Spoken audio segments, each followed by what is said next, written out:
สวัสดีครับทุกคนนี่ผมจะพาทุกคนมาล่อยิงนกเขาครับพี่น้องยิงนกเขาเรือนกตู้ครับพี่น้องแล้วผมจะลองต่อนกเขาให้ดูครับพี่น้องไม่รู้เดี๋ยวเขาเยอะพวกนกกัวcho nên tôi giờ điên quá nè không nói cô em mót cho bảo thế gì của cho nên tôi điên quá nữa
ดนตัวหนึ่งครับพี่น้องแต่ไม่ตกนะตกนะตกอยู่ตรงนู้นครับพี่น้องรอเดี๋ยวผมจะพาไปเก็บป้องปุ่นร้าหูจะพูดเยอะเชื่อchỉ trong da lần thứ da cũng được hồi ít thật buồn cho cái người giỏi bỏ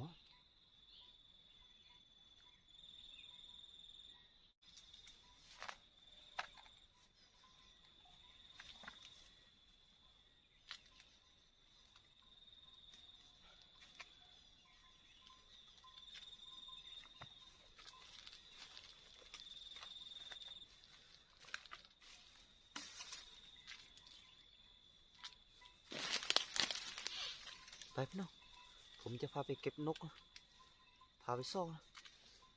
มูไว้มูเดี๋ยวสิปปต้นนกแล้วเดี๋ยวมึงผมผลได้ก็มีย้ายปป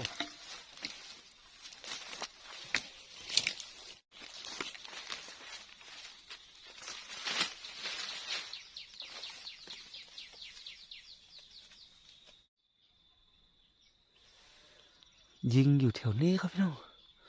แล้วมันบินลงไปเตอตัวโตจินจ้านะป้องผุนดานะที่มียอดชิบปอ